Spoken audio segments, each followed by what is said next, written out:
สิเนี่ยดูฮะไปละสิไปดิจะฮีแกมาตุ้งเดือหางสิอามาชาติยังไงเพื่อชาติอะไรนั่นจะเป็นอะไรก็จะเป็นลูกพี่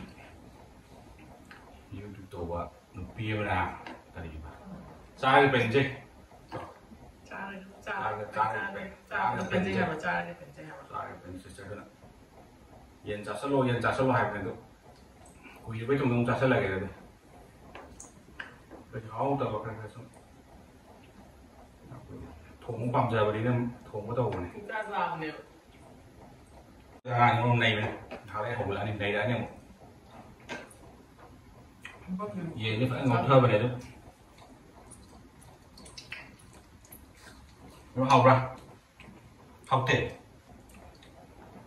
ถ้าถึงเช้าเราถึงเย็นจะเล่าเช้าเราถึงจะสุดท้ายนายต่อจะเป็นเช้าเราถึงจีก่อนปีมันได้ขนาดเอ็นดีแล้วไม่ได้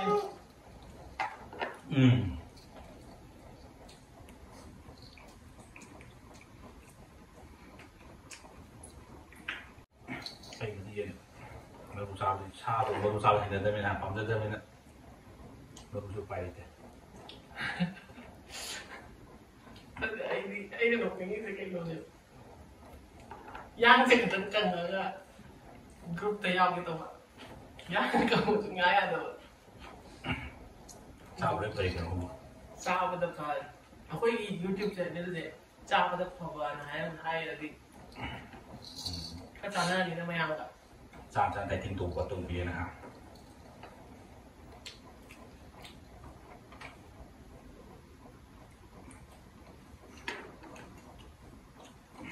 sao có mà tầm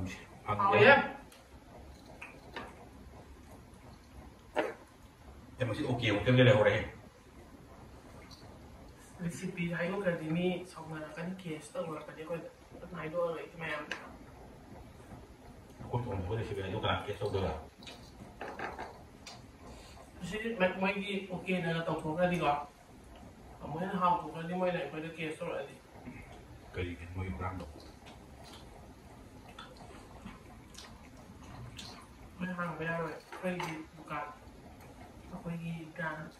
buka case atau bukan lagi terusเราต้องยามไม่ได้เลยทีเดียวยามต้องมาแล้ว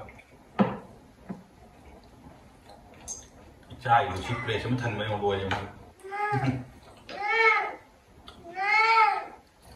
Sabihin ko sa pa, may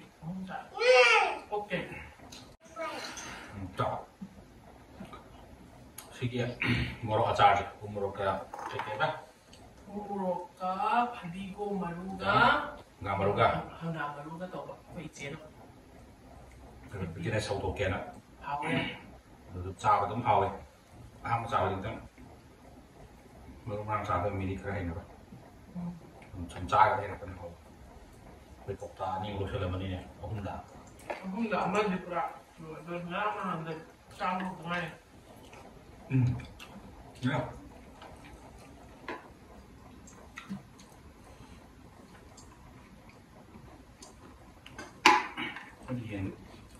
Mình dầu cho phạm được phải mình dầu si acar cái gumba pambira jadi pun acar nữa rồi cái chuyện là xem về brand mình dầu gì vậy ông thứ hai ra nhiều để đón sọt thứ hai nơi cái gumba si saya kayak kita lihat nanti gom ke nanti gom maluga handa maluga umur ka umur kalau tu kalau tak simak pada tu kayak gini sudah dihapa mani kok mau tak tu sudah dia the main ingredient dia si aku dia mani tu dah lagi bah cari mana lagi tak dia tak jadi hai video hai apa macam ni nak kau phone tu contact details tu bisa rakyat pembeliau contact details apa mereka tu còn đất cầu cái tấm này cũng biết luôn hay gì hầu gì mà tâm gìถ้าพวกผมจังหวะนั้นนะครับมันก็ใช้กันแล้วให้จะให้เสียแบบนั้นตามแต่ละลุงมาอย่างมันเต็งปังบิวมันตอนนี้ ไกลตัวโตเนี่ยสปอนเซอร์โตก็มีชุดอะไรเนี่ยมาตั้งนี้ว่าสปอนเซอร์ที่กระดาษสปอนเซอร์โตเราจะทวงกันให้เลย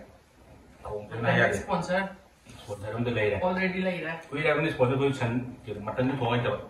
ฉันดีแต่ตัวเมาตาเดียชาดีแล้วสปอนเซอร์ต้องมีแบบมีด้วยนะดีต้องมีตีเป่าของเล่นลูกถ้วยของเล่น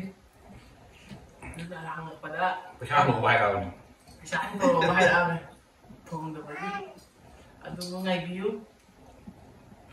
อันดูการทงมาทำได้สปอนเซอร์มีดูใครมีอะไรใครจะอะไรแจ็คแต่ฮะตอนที่สับรายเนี่ยทำ suspension ทำอะไรแบบตึ๊ดอีรีเลยเป็นไงไอ้เนี่ยปาลีก็แบบนาก็ไม่ขนาดคนเลยอะทุ่งไปให้มันเยอะทุ่งให้มันโตมาทำแบบที่ช่วงนั้นครับให้ไม่ที่หกเรียนไว้น่ะ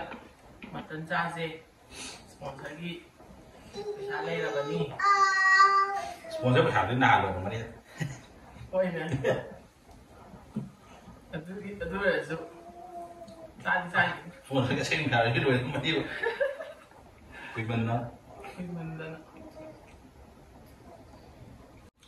คุยได้เป็นข้าว ก็เย็นถ้าเราคุยเราเนี่ยคุยไม่ต้องหนุนใจ刚刚你说掏怎么样？不是的，绑这个 A 就买可以好嘛？ใช้โดดเลยมาเย็นจะบ้างมันใจขับจ้านี่คือมันเนี่ยใช้โดดวับจ้ามันดัดกูแล้วสวามนี่ดาวตุ้มเลยมันต้อง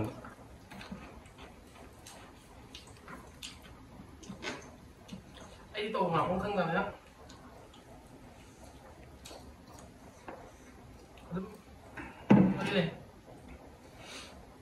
ก็ตลอดไปแล้วไม่เอาไม่เอาไม่ได้กันเลยไม่ดีสร้างรูปเฉลยเนี่ย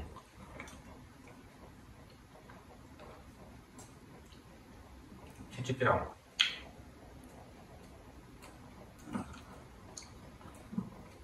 ก็จบแล้วเดี๋ยวก็จะไม่ก็อยู่ด้วยกันมีเดียมนะกับคน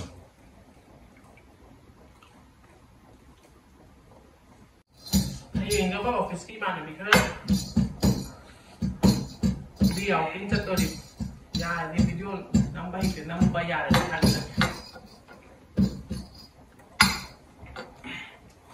Girls stay all just stay all time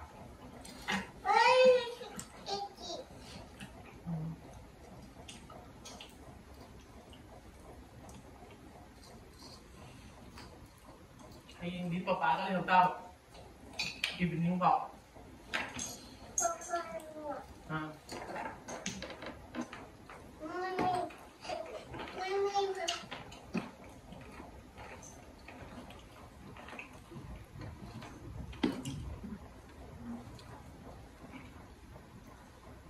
เดี๋ยวมันแกวมาดิ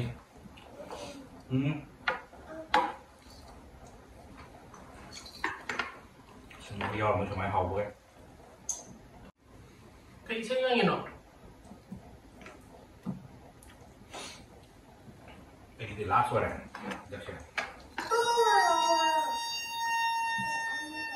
뭐 파이나 devi per portare ma molti minne 이렇게 먹으러 가자 오케이เอาเลยcây nọ nó cười rồi ao chặt cái hộp sao khi làm trà nào quyết định cho lão con sao của mày đó hỏi em khá là tệ đi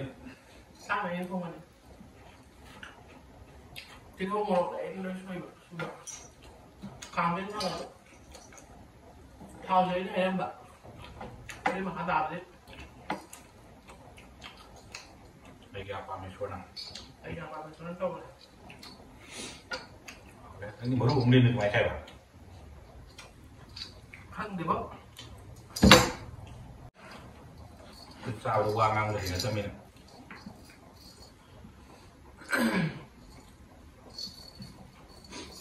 sao nó concentrate phim nó về mà entertain không hay gì tâm tâm hay là cái follow em nhà mình đây là có màเลยป่ะ yang kalian yang agak itu mana hebat atau aja kau dicari memori lagi untuk mengukur apa ini nak hay thì cha nó sao nó không có cái nên thế anh người bia luôn anh dễ như mình cái bia cái này anh to lên ví dụ năm là sao vậy năm là làm gì chứ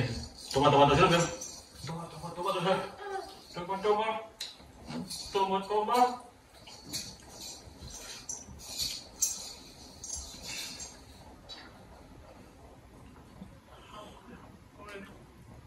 nanti apa the last piece aja deh cuma dua lagi yang kan apa lah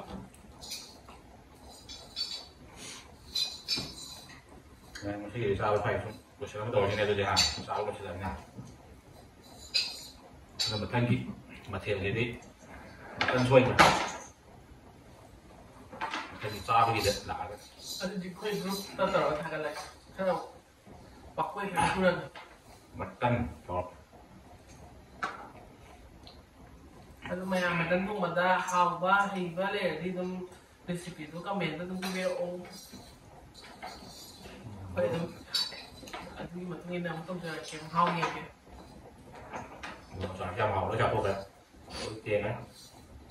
tôi chạy kia mình thank you mà thằng người khác video thì mà thằng người kia biết tuyển không hao anh ra ra mà thằng khác em biết rồi có chút khác làm chặt là cái nhà biết ra mà em nó giúp các tôi chỉ nói cái một số video các subscribe tôi rồi đó cũng biết cũng biết cái biết có chọn cái nó bị rồi banyak kerap yang chân bio juga ada baju kerap mami yang kerap nak faham satu beda mami bisa jadi viral bisa jadi और बारे में देखो क्या चावल से लगे थे मतंगी चावल की था लग पड़ा मटन सोई कब से लगे mai chào là mai tha được cái gì phải rất là tự lên बारे में सोई कब से लगे ma'am thank you ma'am em chúng ta thank you thank you bye bye bye bye bye bye